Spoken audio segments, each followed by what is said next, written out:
Here we are. Welcome to the Dynasty Dummies podcast. I am Zach, and I'm joined by JMic. Like I said, this is going to be a thing. This is the Dynasty Dummies podcast. We're rolling at you every week, and since there's nothing real big that has gone on in the past, couple weeks since we've been together, I don't know what do you want to talk about, JMic? What do you think? I mean, listen, nothing really going on, nothing really happening around our leagues, nothing happening around the world of football. I just figure we can talk a little bit about current affairs. Listen, let's just get right into it, okay? Inflation's coming, okay? Oh man. I gotta get one more fill up on my oil barrel, and I am just dreading it. My my bank account alerts me to bad spending habits. And the last time I got oil, it was like, you're spending $900 more a month than you're taking in. I was like, yes, I know. I'm I am well aware. aware. Thank you. Oh man, it's I feel like, and all joking aside, we're gonna talk some rookies. We had the NFL draft just took place last weekend. You're probably knee deep in rookie drafts if you're anything like JMic and I are. But I think that overextension, my overextension on oil payments is a little bit similar to our overextension in our confidence of the rookie quarterbacks in this 2022 class before last week. And I was guilty of it just the same as everybody else. I was sitting there talking as if Malik Willis was a top 15 quarterback, and yeah, he's going to be the 101 in super flex drafts. And you've got that rushing ability to carry his floor, but rushing ability actually adds to that ceiling. And I know you were on Matt Corral a little bit, and I liked Sam Howell, and reality hit us hard. The real answer was Desmond Ritter, apparently. Yeah, so I think it's going to be a lot of fun for us to be able to unpack the draft a little bit. And I was obviously being very serious with this whole current affairs thing. We just had the draft. We want to be able to break that down, talk through that some, and just see where our discussion takes us, Zach. So here we are. Like you said, we have one quarterback go in the first round.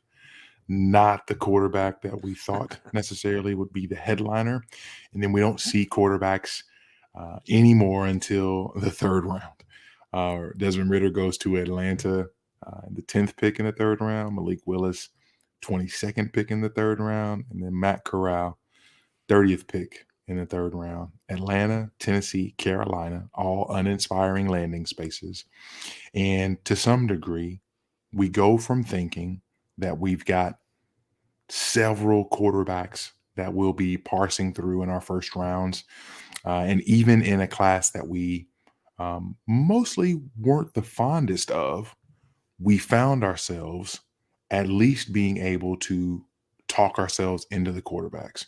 The drafts happen, Zach. At this point, where do you stand? Specifically, let's stick with the quarterbacks for a moment.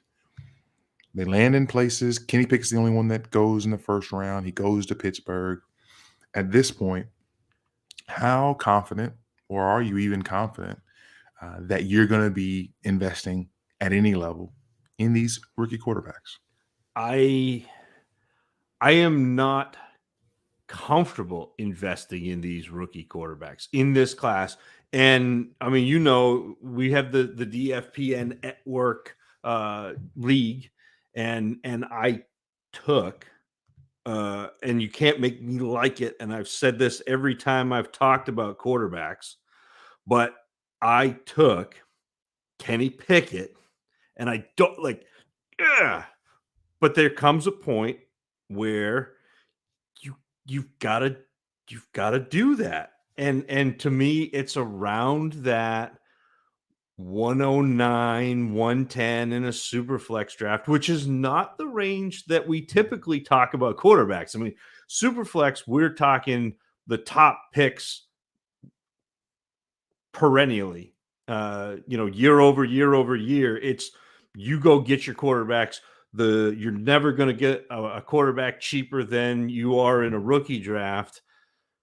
You're never going to get a quarterback cheaper than you are in this rookie draft. I'll tell you that. It drops off real quickly. And again, I'm not comfortable with Kenny Pickett. I don't even know that he will beat out Mitch Trubisky. Yes, that Mitch Trubisky.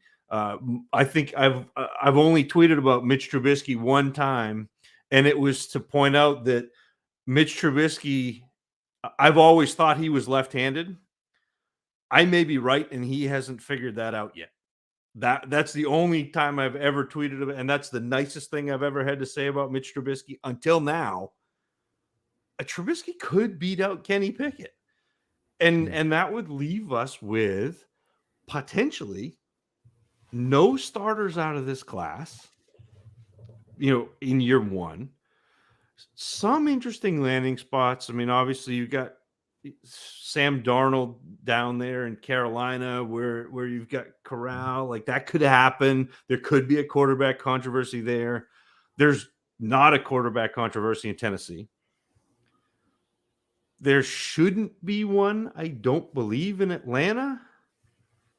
But there's at least a conversation with Ritter and Mariota. So, like, it's strange. It really is, because they got good landing spots. I mean, places where there aren't real established, tried and true NFL starting quarterbacks, but didn't get the draft capital, didn't get the confidence. The NFL was not as confident as we were, as the swashbuckling fantasy football community. And so it's a little dry. Yeah. So the question then must be asked, Zach, since the class ended up, again, we're talking these quarterbacks. Well, I guess that's a microcosm of the entire group for the most part. When we're looking at the quarterbacks, you told us the point at which you're looking at trying to scoop up Kenny Pickett in terms of saying, all right, got to do it, got to shoot the shot. The value is there, right? Or the potential value can be there. With these guys who we heard so much about in this 9-point scoring season, at what point, or is there a point where you're looking at throwing the dart that says, I want to have these guys on my team just in case? Or are you passing the baton off altogether just to say, you know what? You guys have fun. We know that the hit rate after the first round is already not great. The hit rate in the first round in itself, comparatively speaking, is much better, but still not always that exciting, especially when it's not in that top 12, top 15 picks. Yeah. So what are we doing with the rest of this group? How far are you allowing them to slide? So I have the rational side of my brain, and then I have I want to have fun and swing for the fences and hit that upside side of my brain. The rational side of my brain is listening to Peter Howard say 82% of fantasy relevant quarterbacks in the last 15 years have been first round picks and top 15 picks. So that's the rational side of my brain. The other side of my brain, it's not even half, because I think the part that wants to have fun is squeezing out this math. That says, man, what happens if Malik Willis gets a starting job and is Jalen Hurts? Because he's a similar type player. He had the big arm.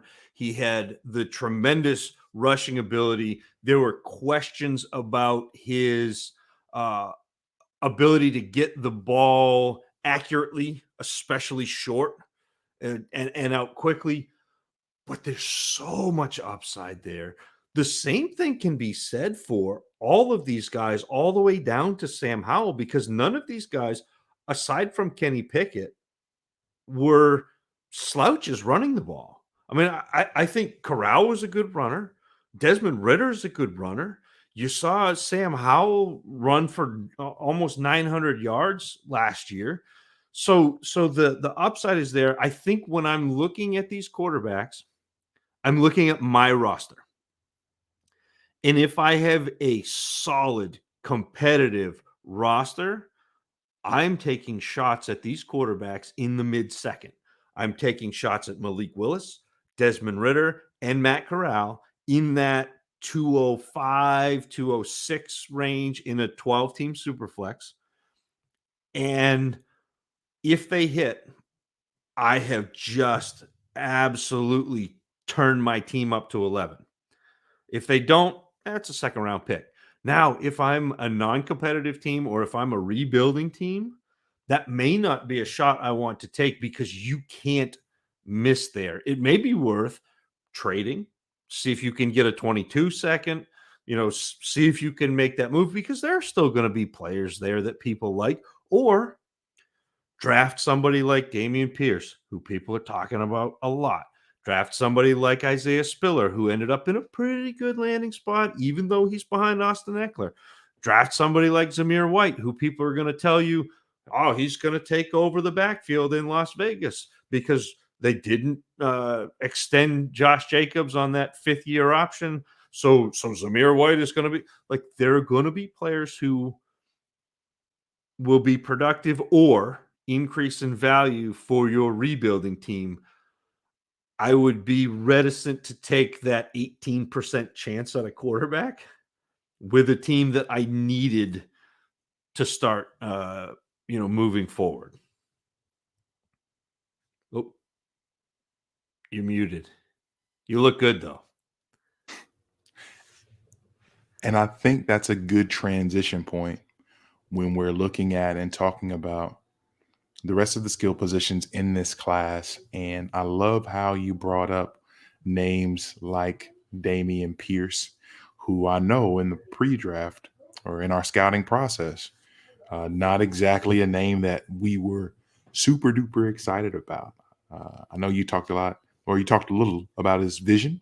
Yeah. And we had a few nice things to say about him, but so many of these guys ended up in places where opportunity could abound and could abound quickly, even though the capital didn't really speak to us as it has in past years. So let's talk through this a little bit. And again, I'm sure that everyone who's listening to this is already up on all the draft news and everything else.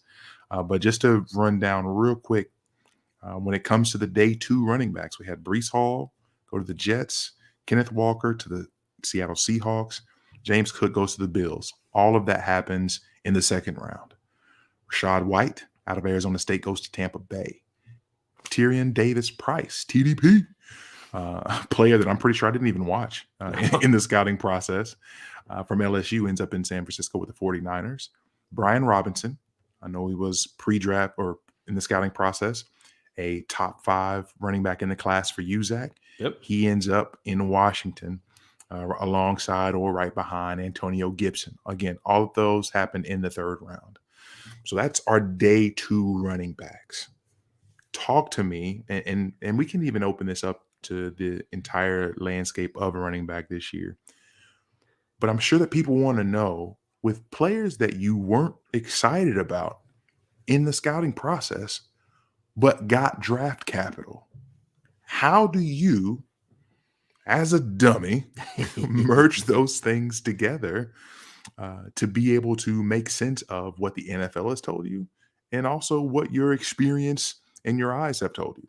Well, see, the great part about being a dummy is it's easy to accept that you can be wrong. And so right off the gate, you have to have that. You have to have the ability to understand that you can be wrong. And when you are, to pivot, to move, to adapt, to react to the new information. Now, with running back, yes, draft capital matters. So obviously, we were looking at Breece Hall and Garrett Wilson, and they got the second round capital and great landing spots in terms of Brees Hall probably takes over the lion's share there with the Jets. Kenneth Walker ends up in Seattle in a backfield that doesn't have too many pieces around him that you need to necessarily be worried about, especially with as good a runner as he is. And that Seattle is going to run the ball. So that was great. You got draft capital, you got landing spot, you're happy. You start looking down. You mentioned James Cook. Everybody loved that landing spot in Buffalo for a running back. I'm not everybody. I think that the best running back in Buffalo wears number 17. And so James Cook, for me as a Patriots fan, I hated that pick because I think that makes Buffalo really dangerous. James Cook does things within the framework of an offense that Buffalo didn't have. Devin Singletary could not do the things that James Cook can do, split out wide, making those mismatches. But that for fantasy, I think there's not going to be enough for him to be really uber fantasy relevant. I've seen people push him up into the first round. I'm not ready to do that because to me, running back is unique in that landing spot matters to me with running back a lot. And not only the team's offense, but the players that surround him.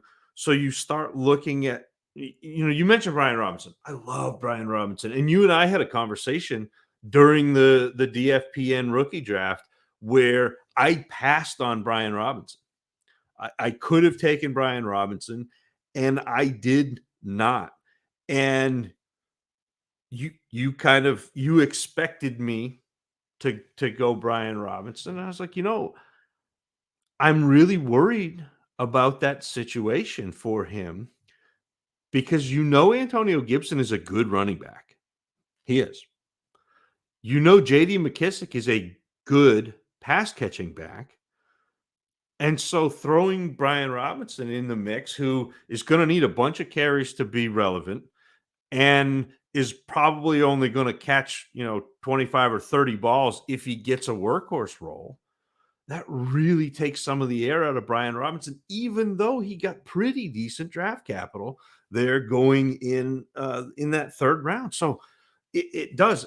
Draft capital matters, but landing spot and specifically a path to touches matters for these running backs. And when I mentioned Dameon Pierce, you're right. I didn't love Dameon Pierce. He's a very good player within 3 yards of the line of scrimmage and 3 yards past the line of scrimmage.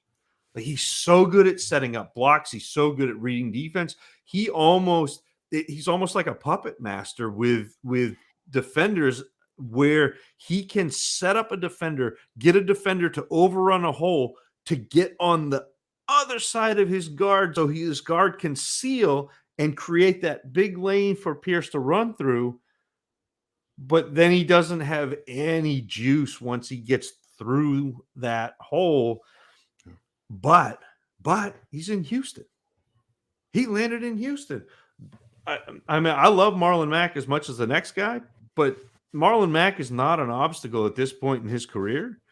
There's a real good chance that Dameon Pierce gets a big chunk of that workload, could end up being a running back too, that you can get in the second round. And if you don't believe in him, trade him. Like, that's a thing. He's going to gain value, and then you can ship him. And I love how I feel like a theme of what you're talking through there is you're, even with all the work that you've put in, that we've talked about and discussed and hours watched, there's only so much, so firm of a grip that you're willing to hold on to your priors and to hold on to what those things say, because of the fact, especially that the NFL now has spoken.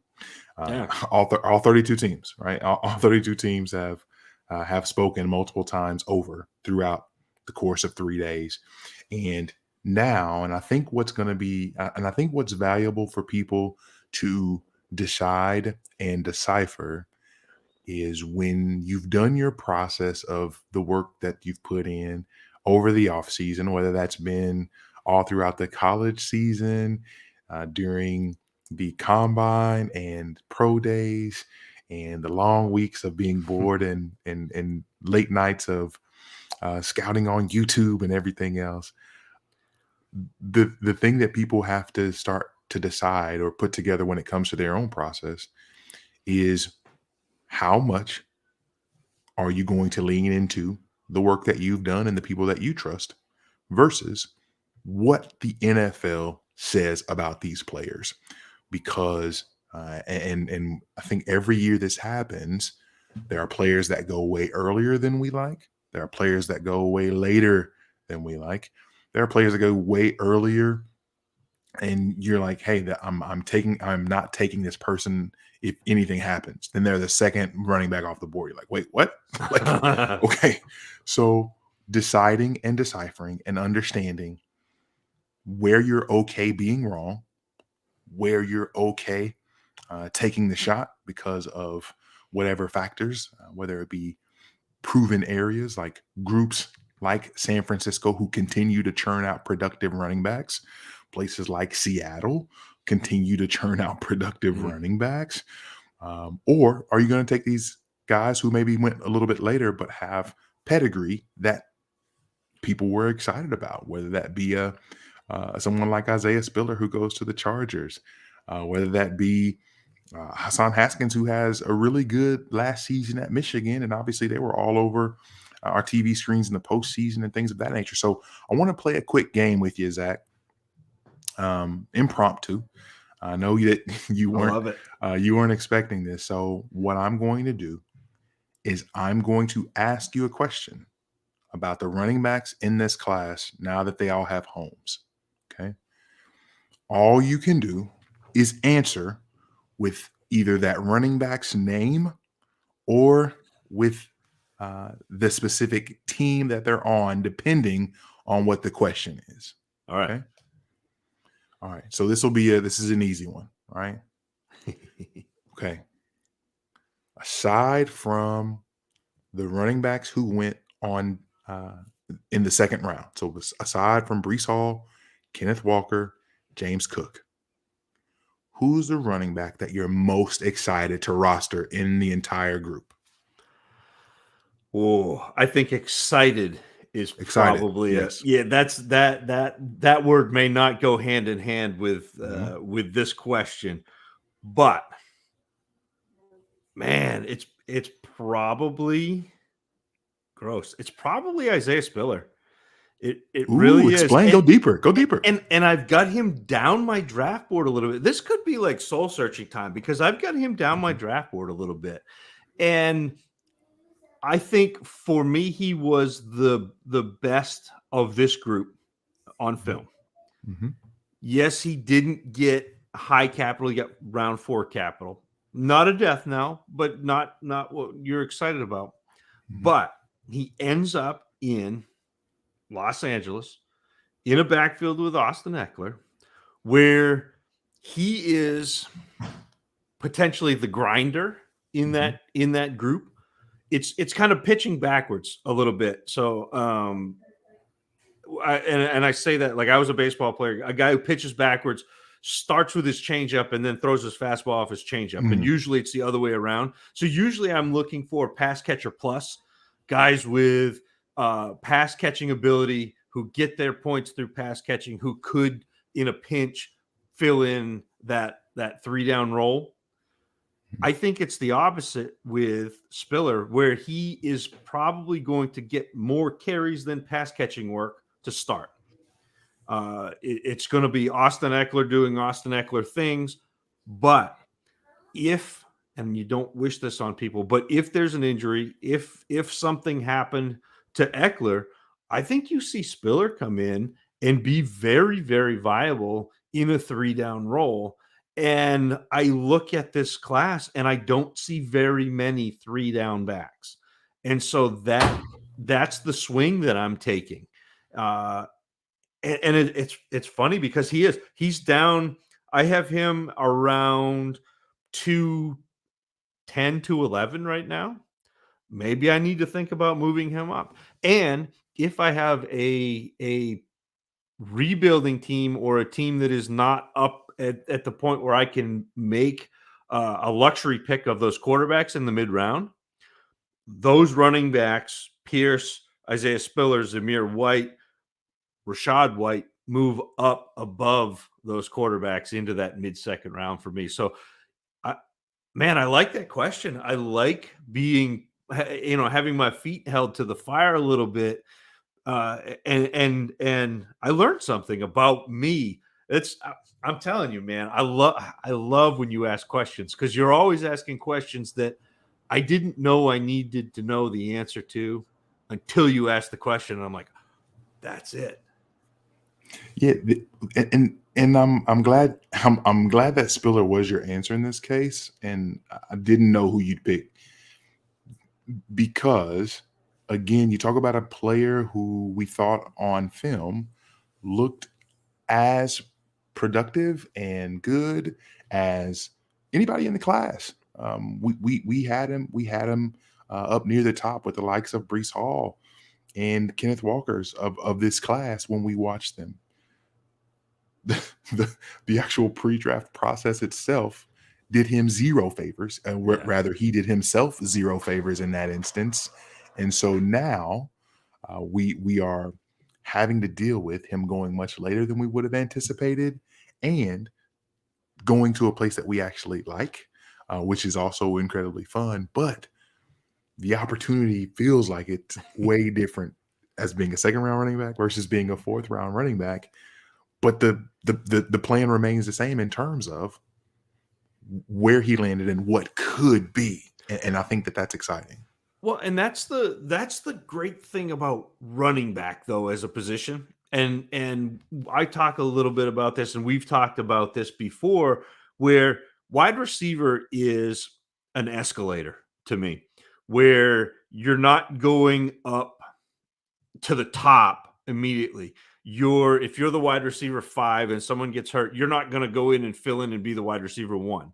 The targets kind of go to the next best. It's the Peter Howard targets are earned, and so the better players earn the targets. Whereas a running back, and it's not always the case, so don't say, "Oh, you said that this running back is going to step in and be," but running backs are an elevator. So running backs, because there aren't as many on the roster, and because you're only running with a maximum of 2 running backs at any given time in a play, and most teams are running with 1. They're not running with a fullback. They're throwing a back in the backfield, and that's it. That if there's an injury or if there is, some stumbling block for the starter, it doesn't matter your draft capital. You're the next man up, as opposed to wide receiver, where sometimes it takes a long time to get into a position where you're seeing touches or opportunity. Well, look at Elijah Mitchell last year. Look at James Robinson 2 years ago, where Robinson was not even drafted. Elijah Mitchell was a 6th-round pick, and all of a sudden, situation dictated that they got opportunity. We knew they had talent. And we talked about Elijah Mitchell pre-draft. We talked about James Robinson pre-draft a couple of years ago.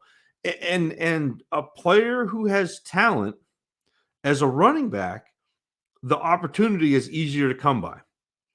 And so that's how I kind of attack running back, where I'm a little less concerned about draft capital than I am with wide receivers. And I'm a little more concerned with situation. Now, let's not get Clyde Edwards-Helaire crazy.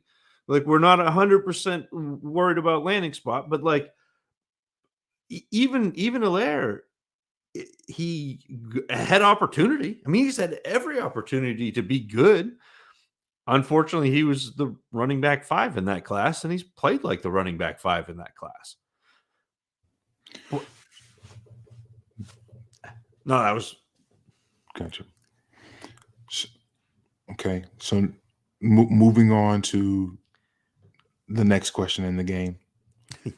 The player that you're willing to trade your 2023 second for to take in the third round, or trade your 2023 third for to take in the fourth round. So basically, you're giving up next year's earlier pick to take the player in the later round this year. Who's that running back? So it's funny. I'm trying to do that right now in the DFPN at work draft in the fourth round. I'm trying to trade into Keontae Ingram right now, and I know Keontae Ingram was a 6th-round pick. I know that he ended up behind James Conner, and James Conner is the insurmountable force. Maybe not. People have been underestimating James Conner though for years at this point, but I think Keontae Ingram could not have found a better landing spot than Arizona. Arizona, if you look at the percentage of fantasy points that comes out of their backfield, they are scoring fantasy points with their backfield at a rate that almost no other team is doing. And it's James Conner, obviously, was fantastic, but last year, I mean, you saw that split where the 2-back was getting the passing work, and James Conner was getting a lot of between the tackles and goal line stuff. Keontae Ingram can be a pass catcher.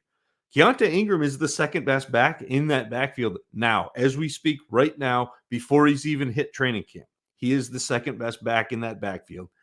I think you're going to see him earn receiving work. And let's face it, James Conner, he runs hard. He gets nicked up. Keontae Ingram could come in and be really, really, really impressive for fantasy for, a couple of weeks at a time here. So that is a player that I am interested in, especially if I'm having to trade, next year's third to go get him in the fourth, or next year's fourth to go get him in the fifth. Yeah, I will gladly do that and go get Keontae Ingram. And he's another player that we talked about being up at the top of our draft board who didn't end up being there with the NFL, but that's okay. I think he's talented, and I think that his talent will get a chance in Arizona. Okay. When it comes to Keontae, how early are you looking at taking him?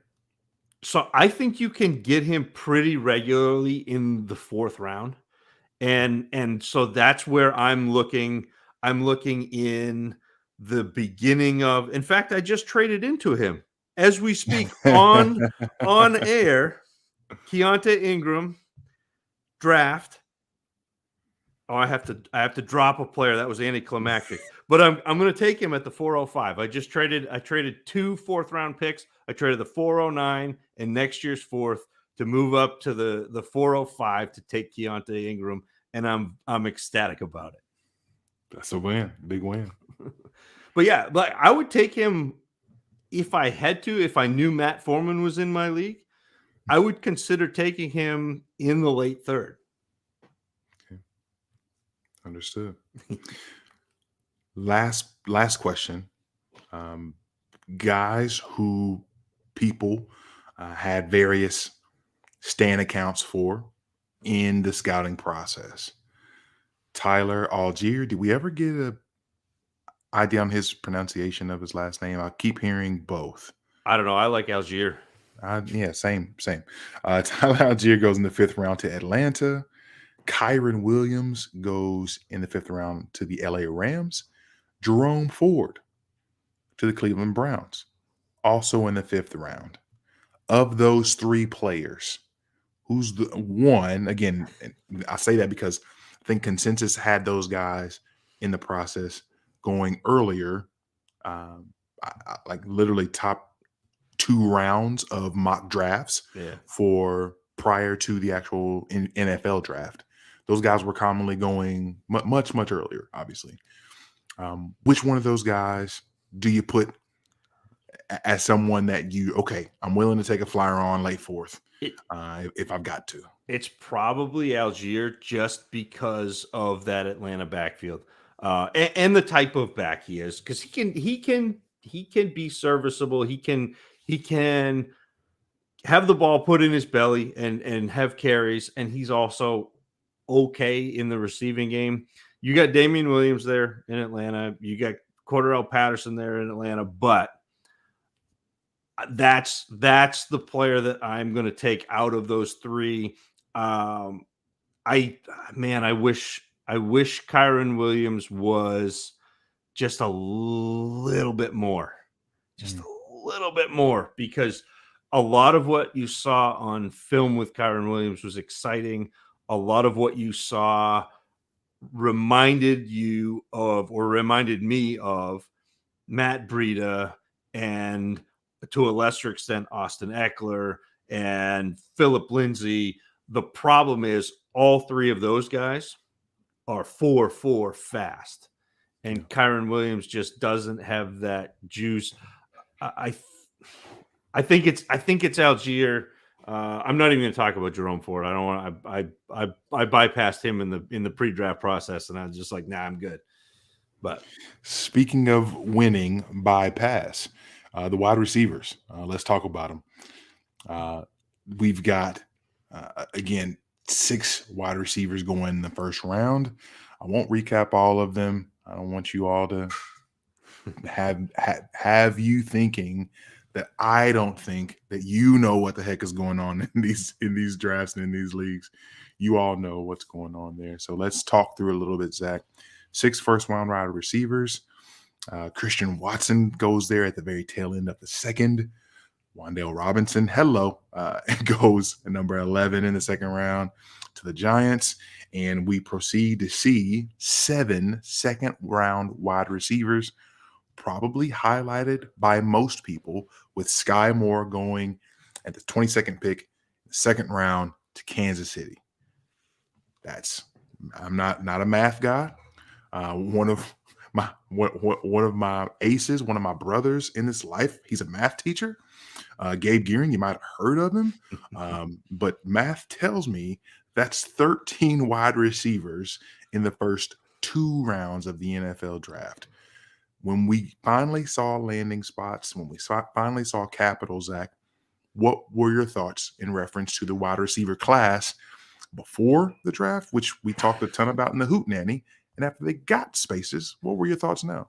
So this is the problem with this year's draft, and normally the NFL does the thing where, you know, guys land in bad spots or guys don't have draft capital, and we're upset about the draft, and, you know, oh, this draft stinks. And what the NFL did the opposite to us this year, where normally we get clarity because the NFL draft is this really unique span of 3 days where the NFL doesn't lie to us.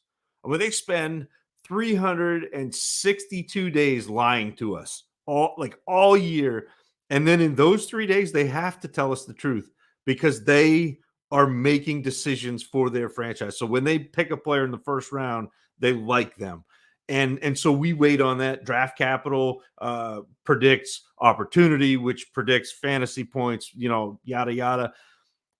Everybody went in the first 2 rounds. Everybody got draft capital. All of these players, you know, from Drake London to Garrett Wilson to Olave to Burks, even Pickens and Sky Moore and Christian, like all of these guys got draft capital. So it didn't help us at all.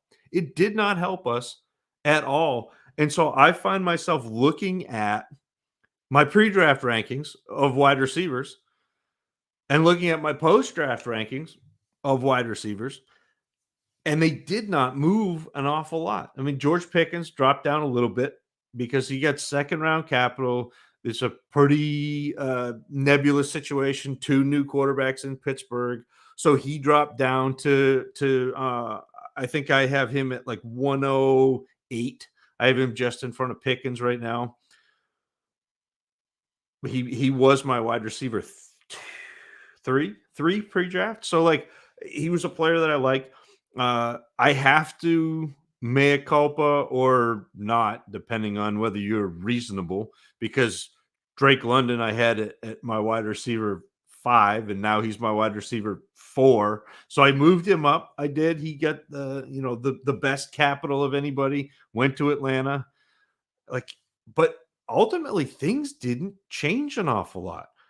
it did tell us that the best portion of this class is wide receiver. I mean, the NFL draft overall said the running backs are what you thought they were. The quarterbacks, don't even think about them. And the wide receivers are the heart of this class. And so I think you're going to see rookie drafts play out that way. I think you're going to see, Brees Hall and Kenny Walker up at the very top of the class. And then it's going to be a slew of wide receivers until you get to either Pickett or James Cook. And it's really funny. I keep seeing people say there's a clear top 5 or a clear top 6 or a clear top 7. And I want to know what they're looking at. I want to know what intel they have, because I have no idea. I don't. Like, I can tell you that I like Treylon Burks as my wide receiver 1. I have him at 2 overall in this class. But if you told me tomorrow that Treylon Burks ends up as the wide receiver 10 in this class, 10 years from now when we're looking back at it, I wouldn't be shocked. I wouldn't be shocked at any of this. When I first started looking at this class, I saw 2019. And I've been saying that all along. The other day I listened to Peter Howard doing the Dynasty Crossroads, and I don't know if you've heard this episode yet or not, but he had Scott Barrett on with from Fantasy Points, and Scott Barrett said, "Hey, this class reminds me of 2016." And I can't unsee that now. You had Ezekiel Elliott at the top, was the clear running back. And then you had Doxson, you had Treadwell, you had Corey Coleman, you had Michael Thomas, you had Sterling Shepard, you had Leonte Carew, who was the darling before the draft. You had Tyler Boyd, you had Tajay Sharp, who people thought was going to be great. You had Will Fuller, who, some people loved Will Fuller. Other people were like, nah, he's just a deep ball guy and he drops the ball a ton. Like, you had all of this nebulousness at the top, and we were so confident. Oh yeah, you're gonna get good players, and it turned out that the good players were Michael Thomas, who nobody was on. The good players were Derrick Henry, who people said, nah, he's not any good. It's like the Kenny Walker thing. He doesn't catch passes, so what are we doing there? It really does. I've come off my 2019. But it doesn't make me feel better because it feels like 2016. I mean, it's wild how cyclical this is, and then how overconfident we get again with our ability to scout. And also, I think there's a little bit of hope that is part of this process. We're like, we want good fantasy players. We want these points. We want Drake London to come in and be Mike Evans. We want Garrett Wilson to come in and be Justin Jefferson. We want Chris Olave to come in, and be Brandon Cooks. We want Jamison Williams to come in and be Jalen Waddle. Like, this is what we want. We want Treylon Burks. Treylon Burks, they traded A.J. Brown to go get the man comp to A.J. Brown. How can you not love that? How can you not feel – but some of this is just irrational hope, which is fun. But half of those guys are probably going to fail. And I said this, I tweeted this out the other day. Half of those guys are probably going to fail. So you have to figure out which players you're okay drafting if they fail. You got to make your decision. Because I don't want Peter Howard to make my decision for me. I don't want Scott Barrett to make my decision for me. As much as I love you, JMic, I don't want you making that decision for me. I'm going to make my decision, and then I'm going to own it if I fail. And I'm going to revel in it if I succeed. And look, we're hoping all these guys go out and have that Justin Jefferson, Jamar Chase season. You will never hear me cheer against a player. I want all of these guys to succeed. I want, all of these guys to have Hall of Fame careers. I want all the fantasy points. Selfishly, I want all the fantasy points. But realistically, rationally, some of these guys are going to flop.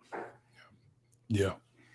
That's the unfortunate side of this entire fantasy thing is with all the work and with all the scouting, with all the number crunching, with all of the everything, no one is immune to misses. No one's immune to early misses. No one's immune to throwing all of their late darts and missing every single dart. It's something that we all deal with. It's something that we've all had to bounce back from, figure out, understand that this early news cycle as we move into rookie OTA or rookie OTAs, rookie camps, and all these different things. It's all part of the process of understanding where and when we move. And I think the last thing I think that's probably most important, at least for me, in terms of top of mind topics regarding this wide receiver class, and I don't really think that the tight ends are super exciting to talk about. I will say, shout out to Jeremy Ruckert going in the third round to the Jets. Sal, Lito, I hope that you're smiling somewhere and that you're happy that he got a mention here because we're not talking tight ends today with this rookie class. But I think one thing that's probably important for people to know, Zach, when you look at the relationship between running backs and their talent versus situation, and wide receivers and their talent versus situation, how do those look? Or do they look any different for you when you're looking at the two positions? What are you leaning more towards? What are you giving credence to? So I am far more likely to base my draft of a wide receiver on talent. Like I'm going to be mostly landing spot agnostic, and you've seen that play out. You've seen, AJ Brown is the example that everyone always gives. That there was no way that they were going to have enough targets in Tennessee to support AJ Brown, and he's just a big slot, and he's going to have drive targets, and then all of a sudden he came out and was fantastic and was in the top 5 dynasty wide receivers. I am betting on talent, especially where all of these players got capital. So again, I still have Treylon Burks as my wide receiver 1 in this class. And he was the 6th wide receiver taken. He got taken at 18 overall. And not that 18 is bad, but when you talk draft capital, you can't just look at like where they were taken in the round. Like it's the round that matters, because teams are still spending, even if Atlanta passed on Treylon Burks, Tennessee still spent that first round pick. So that's still a first round pick. So it's not linear. It's not 1 for 1. It's not Garrett Wilson is going to be the second best receiver in this class because he was taken as the second receiver in this class. It doesn't work that way. And even down into the second round, like second round capital is okay. Like I'm not worried about second round capital. In fact, for somebody like Christian Watson, who was a small school guy, and somebody like Sky Moore, who was a small school guy, that's awesome. Like that's great capital for those players. And so again, the draft capital matters. The landing spot doesn't. And I know that that's driving up Christian Watson because he's playing with Aaron Rodgers. And I know that's driving up Sky Moore because he's playing with Patrick Mahomes. But relax on that. Like talented players are going to drive targets no matter where they are. They will. And even the worst quarterbacks in the NFL will support good wide receivers. It just happens. And so that's how I'm betting.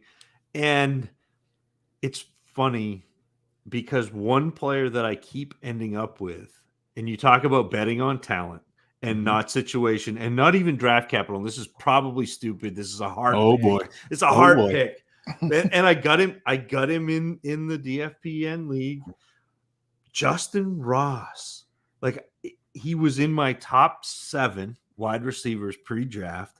He fell completely through the entire draft. The floor fell out. He wasn't even taken in the 7th. And the medicals came back from Kansas City. And Kansas City said, yeah, we'll take you. And so you have, to me, a top 10 talent in this class going to Kansas City, which is a top tier offense. And I'm going to have a lot of Justin Ross just based on that. There you have it. I think we've done a pretty good job of flying through, talking through this, what we've seen, talking through this class, talking through how now we transition from all of the scouting that we've done now with landing spots, what it looks like for us to move forward, because now we act on all the information that we've collected over this entire time. So be open, be honest with yourself, understand you don't have all of the answers, and that's okay. But at this point, this is where the fun continues, and all of the work that you've put in allows you to be able to enjoy a very sweet time period in the Dynasty calendar. This is when you're shooting your shot on players. This is when you're holding this up in the face of your league mates. This is when you trade out of spots in areas of the draft where you're not excited about the prospects of certain players. This is when you get to be really creative and you get to collaborate with the people in your leagues to do a lot of fun things to help your team be put in the best position possible to accomplish your goals by the time the season comes. Zac, absolute pleasure to be back on the mics with you once again. What final words do you have for the people as we launch them into their rookie drafts? So I think it's easy to get caught up in consensus. It's easy to get caught up in listening to somebody like me, or listening to JMic, or listening to Peter Howard, or listening to Shane Manila, or listening to Ray Garvin, or whoever it is that you're listening to, and thinking that's the way you have to do it. You don't have to do anything, especially with this year's class. Like, figure out what you want to do. And if you can't figure out what you want to do, you got options. You can trade out. That's a thing. Like, we're playing Dynasty, you can trade. Even better, ask people, because to me, sometimes I get so close to a situation or so close to a player. You know, I do an evaluation and I fall in love. It's the Justin Jefferson, it's the John Kelly, you know, and they're two ends of the spectrum. And sometimes the best thing you can do is have a trusted or a group of trusted people that you can ask, hey, what do you think about this? And you don't have to have them make the decision for you, but get other opinions, figure out where other people are standing, because that may either trip something in your mind, say, oh, that's great, I like that, or trip something in your mind to defend your own position that you didn't even know you had until you were presented with another opinion. And so that to me is my advice to you is, you can crowdsource. Like, you can ask, you can have a group of trusted advisors, you can have people that you think are pretty sharp, you can have people that you disagree with, but don't hesitate to go outside yourself and ask. And look, if you want my advice, hit me up. I'm at Tacit Assassin 13 on Twitter, and I will answer your questions. I have no problem with that. I'll tell you what I think, and I won't be offended if you go the other way. Like, that's fine. We can do this. We're good that way.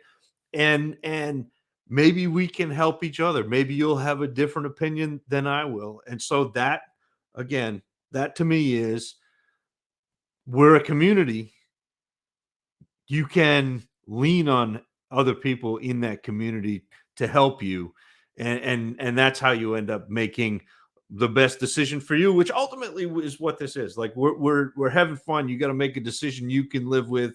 You got to make a decision that that you're going to enjoy. And so sometimes getting there involves asking other people. It's a beautiful thing. It's a beautiful thing. It really is.